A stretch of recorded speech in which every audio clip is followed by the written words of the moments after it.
So, Srimad Bhagavatam, translation and purports by Srila Prabhupada, Canto 2, Chapter 4, Text 1. We begin a new chapter. Om Namo Bhagavate Vasudevaya. Om Namo Bhagavate Vasudevaya.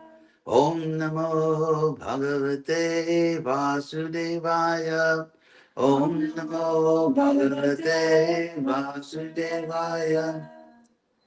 So, let's look at the verse quickly and then we'll chant it. Sutta Uvacha, Sutta said, Vyasakir. Vyasaki, of course, means the son of Vyasa. So that's Sukha. Vyasakir iti vachas. So thus the words of Shuka, thus the words of Vyasaki, tattva nischayam atmanaha. And those words are tattva nischayam. They give a definitive conclusion. They determine the real truth, tattva atmanaha, of the soul. So tattva nischayam means determining the truth, atmanaha, of the soul. Upadarya, and having realized this, matin krishne otareya ksatin vyadat. So otareya is Pariksit, who is the son of Uttara. So otareya means the son of Uttara, just as Konteya means the son of Kunti, a matronym, a name from the mother. So, and it's very interesting because it said Upadarya fixing Matin, and his consciousness, Matin, or his mind, is described as Satin, a spiritual or pure or chaste. It's very interesting use of the word because the word Sat, of course, means spiritual or virtuous, like Satsanga. And the feminine of Sat is Sati. And so Sati, which is also the name of Lord Shiva's wife, means like a spiritual woman or a chaste woman. Sati, unfortunately, it became the name of this sort of this murderous custom of forcing women into suicide. So, which the British stopped actually. Anyway, it's a very unfortunate use of the word. But here, because the word mati, it's very common in Sanskrit that nouns are made by adding the feminine ending ti, like bhakti, shruti, smriti, and here we have mati from the verb man, the mind. And so it's a feminine ending. So therefore you get the feminine of sati, matin, satin. So he fixed his spiritual mind or his chaste mind in Krishna, in Krishna. Krishna means in Krishna. He fixed his spiritual mind in Krishna. Otareya, the son of Uttara, and Vyadat. Actually, Upadarya means concentrating. Actually, it's sort of like Upadarya concentrated his mind. He fixed it. He established it. Vyadat. Anyway, it's enough grammar. So now we'll chant this verse. Sutta Uvacha. Sutta Uvacha. Vyasakir iti vachas. Vyasakir iti vachas. Vyasakir iti vachas. Vyasakir iti vachas. Tatta nischayam atmanaha. Tatta nischayam atmanaha. Tatta nischayam atmanaha. Tatta nischayam atmanaha. Upadharya matin Krishne. Upadharya matin Krishne. Ottareyak satin vyadat. Ottareya satin vyadat. Ottareya satin vyadat. Ottareya satin vyadat. Sutta uvacha. Sutta uvacha. Vyasakir iti vachas. Vyasakir iti vachas. Tattva nischayam atmanaha. Upataryamatim Krishne Ottareyaksatim Vyadat. So Sutta Uvacha Vayasakir iti vachas Tattva Atmana Upataryamatim Krishne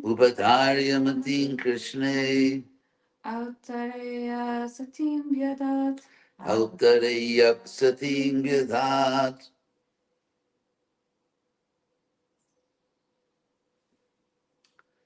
So, Sutta Goswami said, Prabhupada's translation, Maharaj Pariksit, the son of Uttara, after hearing the speeches of Shukadev Goswami, which were all about the truth of the self, applied his concentration faithfully upon Lord Krishna. So Upadharya here means hearing, then he fixed his mind. So Prabhupada's translation, purport. The word satim is very significant. This means existing, because actually the word sat, or the feminine sati, comes from the Sanskrit verb to be, us, asti, he or she is. So sat literally means being. It's just like it's a participle. It's like in English, the word being is technically a participle. He is being difficult, but it also can function as a noun. That's a participle. It's a verb that can function as a noun, like a living being. So it's Sanskrit similar to that. So the word sati is very significant. This means existing and chaste. It's very interesting how these two words, existing and chaste, because it means existing in the sense of real existence, really being. So, I mean, in fact, in English, sometimes you can say something, well, he's just existing. He's not really living or something. It's like mere existence. And so the word being in Sanskrit has that sense. So this means existing and chaste. And both imports are perfectly applicable in the case of Maharaj Pariksit. The whole Vedic adventure, what a great line. The whole Vedic adventure is to draw one's attention entirely unto the lotus feet of Lord Krishna without any diversion, as instructed in the Bhagavad Gita 15:15. So the whole Vedic adventure, this whole culture.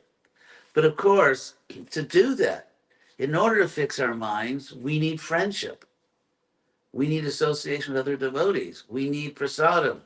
We need sometimes to express ourselves by singing and dancing for Krishna. And it's actually, it goes both ways, because we do all these things. We associate with each other, we form meaningful friendships, we engage in so many devotional activities so that we can fix our mind on Krishna. But also, by fixing our mind on Krishna, we appreciate each other all the more. It's just like any parent wants their children to have loving relationships, isn't it? I mean, it's a big headache, if not a misery for the parents, if their children can't get along or even become estranged or alienated from each other. And so any parent is happy seeing when they see all their children together, isn't it? And so in the same way, we associate with each other in order to learn to love Krishna. And by loving Krishna, we appreciate each other, because the more I value Krishna, the more I appreciate Krishna, the more I value someone who's devoted to Krishna. The more I appreciate that Krishna is so great and this person is devoted to Krishna. This person has received Krishna's mercy. So it's not that we're using each other just to get to Krishna, because it's all one holistic, loving process. By learning to love each other, by learning to work together, we learn to serve Krishna. And by serving Krishna, we appreciate each other all the more. And so it's just like one big happy family, spiritually. So, um, fortunately, Maharaj Pariksit had already been attracted to the Lord from the very beginning of his body in the womb of his mother. In the womb of his mother, he was struck by the Brahmastra atomic bomb released by Ashwatthama. But by the grace of the Lord, he was saved from being burnt by the fiery weapon. And since then, the king continuously concentrated his mind upon Lord Krishna, which made him perfectly chaste in devotional service. So the word Parikshit means that. His name comes from that experience he had. Ashwatthama tried to murder him. That was sort of the original great Vedic abortion attempt. And because Parikshit was the last descendant of the Pandavas, he hated, I mean, the Pandavas had been his friends, but he was such a twisted person. I mean, anyway, the whole family is really suspect because you have Drona, who's offered all respect as Dronacharya, but it's, you know, if you look at Bhagavad Gita, Arjuna's main argument against fighting is this is going to produce Varna Sankara. Sankara means mixing. So mixing of Varnas. That's literally what it means. Varna mixing. And of course, Varna mixing was looked down upon because people that marry often have children, or usually have children. And so therefore, Prabhupada translates it unwanted progeny, which is kind of giving the problem with the phenomenon as a definition of the term. But the actual word Varna Sankara means Varna mixing. And Varna mixing was a problem because people marry of mixed Varnas and they reproduce. And basically the whole system starts to unravel. Because let's say, for example, as in the case of Romaharshana, it's a very good example of Varna mixing and why it's problematic. Romaharshana was born to a Kshatriya father and a Brahmana mother, a Brahmani. So therefore, what was the problem with that? The problem with that is that because his mother was a Brahmani, he was smart and he could learn the Shastras and speak, but because his father was a Kshatriya, there was some pride and he didn't stand up when Balaram came into the assembly. And so you can actually see in the great offense, which cost him his life, it was this mixed Varna. The pride that went with the erudition. And so then you imagine if you have, let's say, a Brahmana man marrying a Shudra woman, God only knows what's going to come out. And so it was a problem. It's not that this was not simply as the Marxist Western scholars and their little acolytes in India. Wasn't that Vidura? What? Wasn't that Vidura? Oh, Vidura. Okay, it's a very good point. Very good point. Let me just finish the point, and then we're going to get to Vidura. That's good. So, so in other words, the system collapses. It's just like nowadays. For example, the great question, probably the second great, the first most prominent question in ISKCON is how can I be Krishna conscious? And the second most prominent question is among Western devotees, I can't figure out what service I should do, or what service should I do. So it's this. I mean, how many times I talk to people, or every leader, that I'm trying to figure out what my service is, and the reason for, I mean, some people, of course, are fortunate; they know what they want to do. So when you mix all the varnas, you don't get someone who's purely qualified as a Brahmin. You don't get someone who's purely qualified as a Kshatriya, or as a Vaishya or a Sudra. So, and because people have different propensities, often they don't stick to their duty, or they perform their duty, but there's other qualities that are not appropriate for that Varna. And so it really is a big mess. It really just dissolves the God-given vocational system. But now Vidura. So Vidura, as we know, the story of Vidura is that when Vyas came to beget children to save the Kuru dynasty, the first Ambika is an interesting character. I've been studying her my great Bharata work. And Ambika, as you can see from her response to, I mean, basically, she could not engage in a normal reproductive act with Vyasa. The first time, she closed her eyes and therefore had a blind child, Dhritarashtra. And the second time, she just couldn't do it at all. And so she sent her maidservant. And Vidura was born. Vidura is a special case because he actually is Yama. He actually is a demigod. He's a deva. And so therefore his own very elevated nature transcended,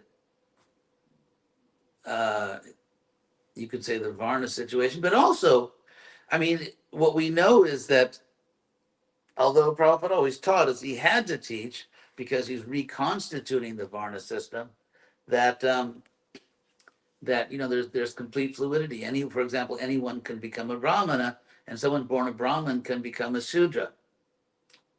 But the point is that if you look at the Bhagavatam, for example, you don't find many cases of that.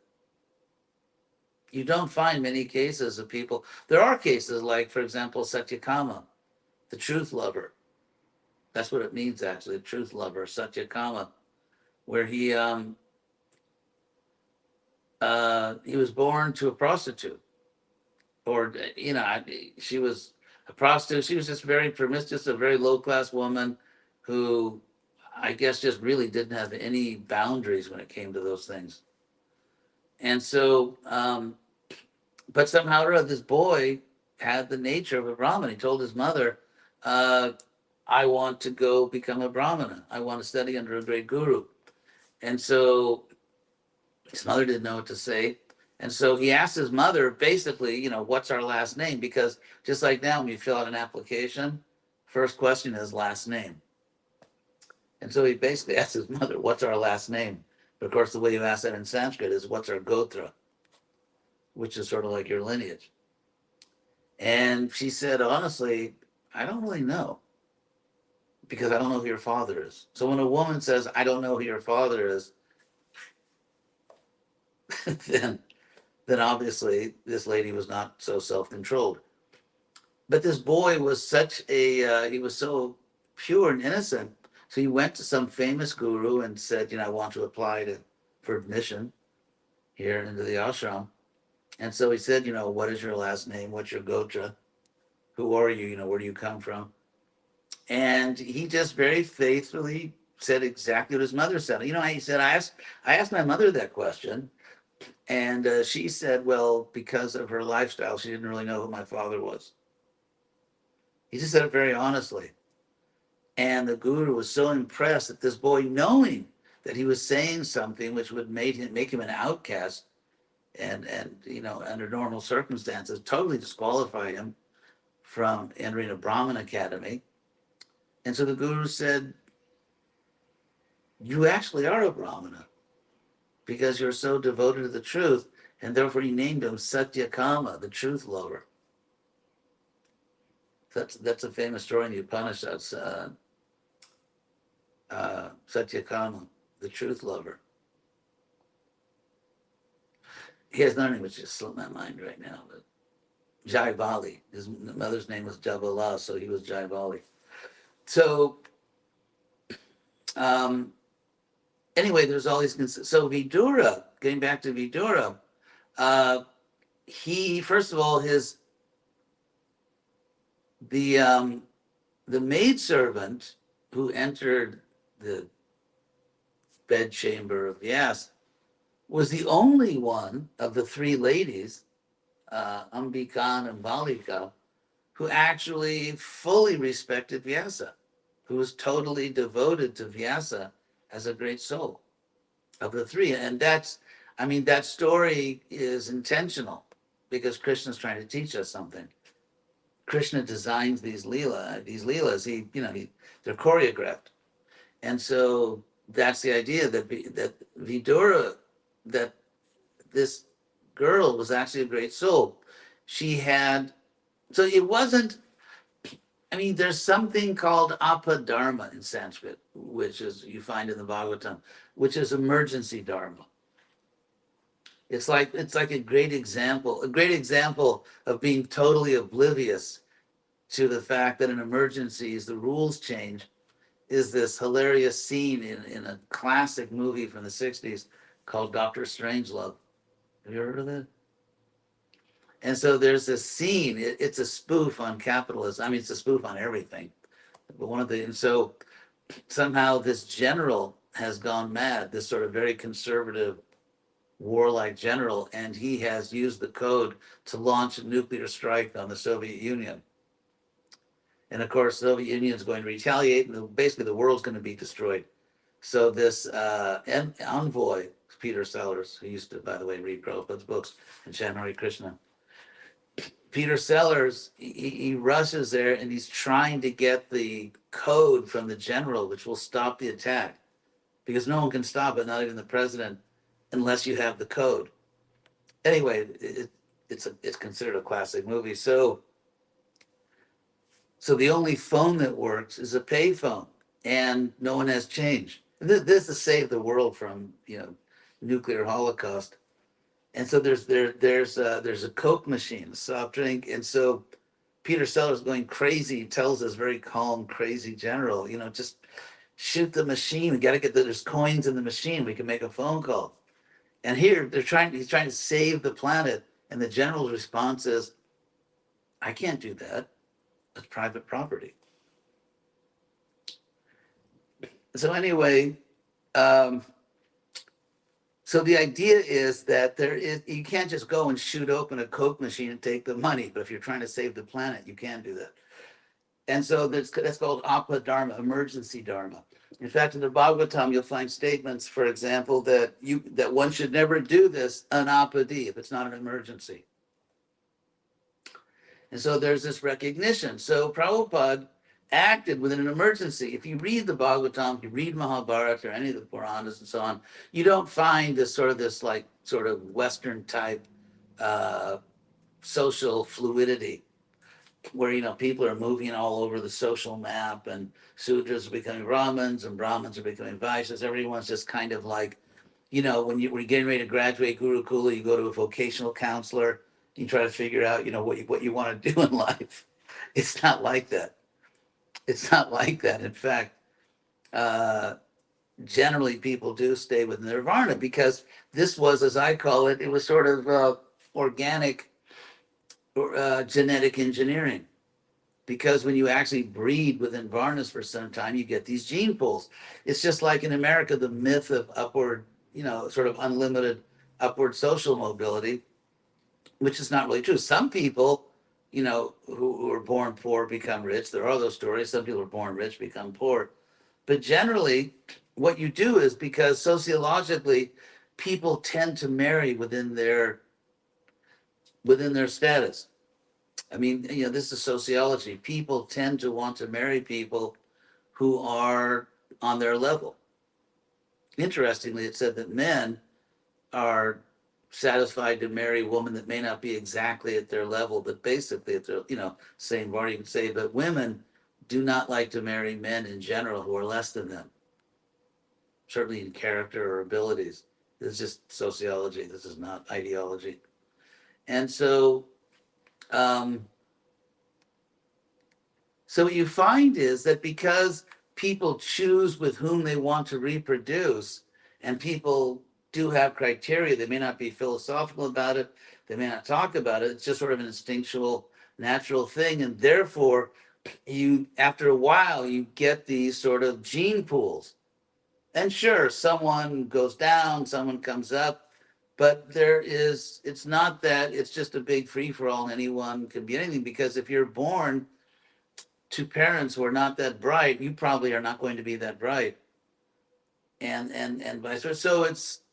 So anyway, so when you've had this very intentional and very precise Varna, these Varna arrangements going on for hundreds and thousands of years, you tend to get these very powerful and very well-defined gene pools. And so, of course, from the sociogenetic perspective, after centuries of just total free-for-all, in the West, everything is just totally mixed. And therefore, in the midst of this sort of, you can call it genetic chaos, Prabhupada is, reconstituting. And so this is a genuine apad. This is a genuine emergency. It's a crisis. And therefore, Prabhupada took advantage of let's say, a principle in Vedic culture, which is that varnas are determined by qualification, guna karma, bhagas, and by the ability to work. And so Prabhupada sort of took advantage of that clause within the Vedic culture, recognizing that this is like maha apad, this is a super crisis in the world, to reconstitute the Brahmin order. And it's simply not possible. It's humanly impossible to rebuild a Brahmin order unless you start giving people opportunity to become Brahmins. And we find is that, a very strong majority of all the people that became Brahmins directly from Prabhupada couldn't sustain it, could not sustain that platform. And so, but still, that's what you have to do. So what Prabhupada did was absolutely pragmatic and absolutely authorized by the Shastra. And there was just no other way to save the planet. But what will happen, what is happening, now the rules got tougher, is that there's going to be more discrimination, there are less fall downs now, and so on. But so this is all kind of sociology, genetics. It's just sort of taking a rational approach to, like, where are we right now? What's going on? How did we get here? How do we go to the next point?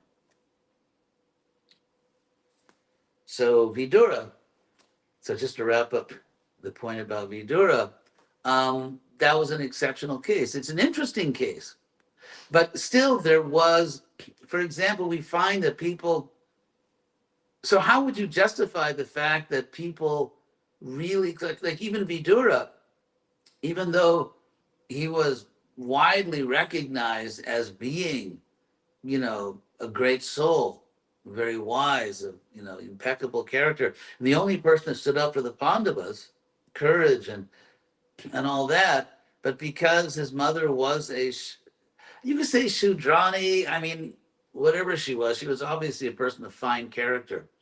But therefore, he was not in line for the throne, which is very interesting because consider that Dhritarashtra, of course, could not rule because he was blind. He was, you could say, physically unqualified. There's a physical exam to be a king, and he didn't pass the exam. And then so when Pandu died, Vidura, you could say, well, why is there a crisis? Why does Satyavati have to call Vyasa to get an heir to the Kuru throne? No, I'm sorry. I mixed up. When Pandu died,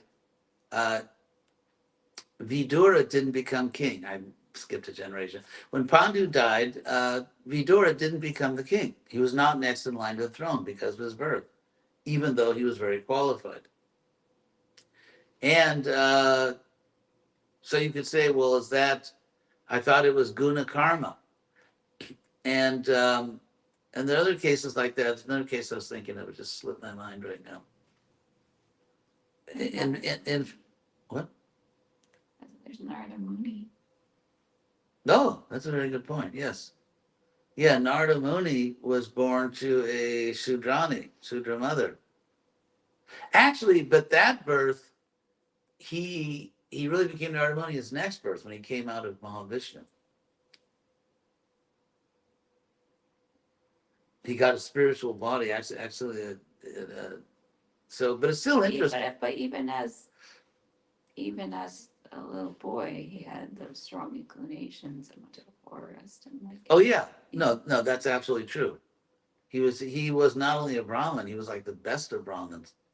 But it's interesting. I mean, definitely had the qualifications. But it's interesting that there are many epithets, many like names, Muni and the sage and Nardan. So he's called many laudatory things, but he's never called, I think, a Brahmana. It's an interesting point. I don't know, we have to check that, but so you could say why? So why didn't Vidura become the king if it's really just guna and karma? And there are other cases like that. I think the answer is that there are. I mean, technically, you can't. You your varna is by guna and karma, but in practice, when you have a civilization, it's one thing. When we live in America, which or the Western world in general, where everything's just totally freewheeling, anyone can be anything, anyone can do anything, and so our attitude would be, well, what's the problem? But you have to have the ability, if you want to be a serious historian, you have to have the ability to think your way back into a completely different period. It's just like to be a great actor, you have to be able to put aside your own identity and just take on another identity. And in a sense, a historian has to be able to really think their way back thousands of years and enter that world and see things the way those people saw them. And so, if you have, we're not talking about a little Hare Krishna movement where basically the world couldn't care less what we do as long as we don't kill anybody. And it's so if we say, okay, Fred is now initiated, now he's a Brahmin, or this lady's a Brahmini, who cares? What difference does it make in America to anybody? There's a positive benefit. But when you have a whole society like that, it's like you can say, okay, this person is, never finished high school, but they can become a tenured professor because they really understand these things. There's resistance to that. I remember one time in, oh God, I can't remember these dates anymore. It was the '80s, and I was in Florida, and I just wanted to get away. It's an old thing, and I was GBC of Florida, and so I thought, why not open a center at Yale University? It's kind of said that would be nice. So we went to New Haven, and eventually Sarvatma stayed there and did open a center actually at New Haven. We made a few devotees, and for Yale. And it's interesting because I was really kind of itching to go back and study. I really wanted to study and do things. And so I remember I went and spoke to the admissions, the lady, sort of a counselor at the Yale Divinity School, and talked to her about, me doing some studies there. And she was really nice. I mean, she was very nice. And and she said, well, and she was trying to be, give me kind of a soft landing. She was a nice lady. And so she said, well, generally you have to have a bachelor's degree. Because I dropped out and I joined the Hare Krishna movement. And even if I hadn't joined the Hare Krishna movement, I was literally failing in Berkeley. I was so distracted. And so, and she sort of said that nicely, that you need a bachelor's degree and they just have to maintain a standard like that. And so, she said, I don't doubt that, you could do it. But, and so it's just the way real societies function. If you start really loosening the rules a lot, and okay, you look like a Brahmin to me, or yeah, you could probably be a Kshatriya or this or that. It's just, and the reason, so it's, there's another sociological factor working, which explains why, although Prabhupada talks about this sort of very fluid Varna system, it doesn't look very fluid historically, although it can be. I mean, I think the real point is that this God-given Varna system, Chatur Varnyamasrishtam, has this built-in mechanism where in times of emergency things can be done. You have to have it. It's just like, for example, let's say a commercial airliner, it has these built-in emergency systems. So, because another thing is, you have to be able to think your way back into a pre-industrial society. If you can't do that, you're just unqualified to do history. Oh my God, does that mean? I'm the disturbance. So here's the point. It's just like people, let's say family attachment is very strong in this world. And a lot of people don't join the Hare Krishna movement because their families are against it or their friends. They just don't want to go against their community. So imagine you have to, because in pre-industrial societies, there are extended families. If you lived in an Indian village, and almost everyone did live in villages, the number of people who lived in cities was a tiny minority. It was just a very tiny minority. Basically, everyone lived on farms and villages. And so you lived in a village where basically the whole village was related to you. Because people, it's not like you walk or take an ox cart 20 miles to the next village to get married. So people tend to marry in their region. That's definitely how it worked in Vedic civilization. You usually marry someone from like a nearby village. Exactly, that's what I'm saying. Oh, okay. Yeah. But the result of that is that because people, almost everyone lived in villages where, and that's why, you call, like you see village custom, even in your old Europe, you found this, where let's say you call any lady that's of a certain age, auntie, as they say in the East Coast, auntie is the, anyway, they call them that, and or uncle, that they still do it in India. Why? Because it's very likely every lady that age in the village was your aunt or your uncle. And so, but the result of this is the social power, the pressure on you to conform, the pressure on you not to do something weird is overwhelming. That's why everywhere in the world you can find that people that live in villages tend to be much more conservative than people that live in big cities. There's no anonymity. No one is anonymous in a village. Everyone knows everything that you're doing. Everyone is watching you 24/7. I mean, I grew up at this time when there were big cities, but there were no surveillance cameras and there were no cell phones. So when I was growing up, if you just literally walked a block away from your home, no one on earth knew who you were or cared about you. So I grew up at a time when there was this extraordinary anonymity. And it's funny, people talk about the global village, they forget that in villages there's no privacy. And so now with the surveillance cameras and God only know who is monitoring, where you go on YouTube and other places. And so in a sense, they've restored the basic lack of privacy that you find in villages. And that's what global village means. People thought it was kind of cool, global village. They forgot it means no privacy. But in any case, so the pressure on you to conform is overwhelming. And it's just understood that you go into your dad's business. If your father's a farmer, you're a farmer. If your father's a prince, whatever. And your mother. And so when you have this, so people were born in situations where there was just overwhelming social pressure, conservative social pressure, something which is hardly imaginable nowadays. Hardly imaginable nowadays. And so that's the problem. Hegel pointed this out, that people that are born in one century can't imagine what it was like in other centuries. They don't have that power to put themselves back in time. But if you do, I mean, that's what actors have to do. That's what historians have to do. And if you do that, you understand why changing your Varna was just, it was not easy. It was not easy. There was just overwhelming pressure. It happened, but it was the exception. And yet, there's this just like, Leela, you're typing, taking notes. Oh, good girl, you get a gold star.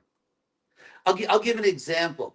When you take a commercial flight, there's an emergency exit. Now, it's almost never used, very rarely used, but if the flight is proceeding normally and you open the emergency door, it's a criminal act. If you do a water landing and everyone needs to escape and you pull the emergency door, you're a hero. So are you a criminal or a hero? It's context sensitive. But the emergency door has to be there. And there is an emergency door in the Varna system. That's my point. There is, there are procedures for emergency. It's like when you go into a hotel and, in your hotel room on the door, it says, how to get to the emergency exit. In case of fire, this is what you do. And so that's what the ability to change your Varna, it's the emergency exit. That's what you, and Prabhupada came at a time of all out emergency. And so therefore Prabhupada, he pulled the emergency cord because it was an emergency. And therefore Prabhupada emphasized that yes, anyone can be a Brahmin because there is no Brahmin order. The world, it's like, imagine if you're, let's say in an Uber car on the freeway and the guy's going 70 miles an hour and suddenly he goes blind or something or suddenly passes out, and you just desperately try to grab a hold of the wheel and just somehow get your foot on the brake or something. So if the driver didn't pass out and you grab the wheel and push the driver out of the way, it's a criminal act. And so that's basically what this Varna fluidity is. It's an emergency measure, which Prabhupada activated because it is an emergency. And that's why, you get guna karma vibhagasha, but at the same time, there are very few cases in the Shastra of people actually changing their Varna. When they do, it often doesn't come out well, like in the case of Ramaharsha. In the case of Vidura, of course, he saved the Pandavas time after time.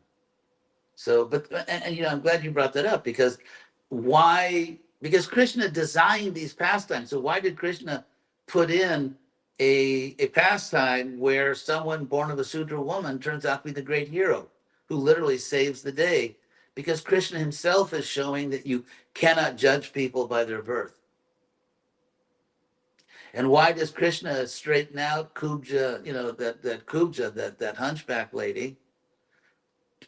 Actually, there's the Hunchback of Notre Dame and the Hunchback of Varsha. So why did Krishna straighten her out? And because to show that everyone can be saved. She was a prostitute, and yet Krishna turned her into a great devotee. So there's all these stories in the Bhagavatam showing exceptional cases and yet describing a basic culture in which things tend to run on certain rails, and it's not that everyone is Vedic culture was not this culture with this tremendous social mobility and people are changing varnas. And, when you finish the Gurukul, you go to a vocational counselor. Well, Johnny, do you think you want to be a Brahmana or a Kshatriya?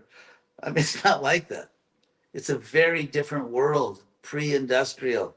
You have to be able to think your way back and to see the disaster would be if social mobility was made too easy.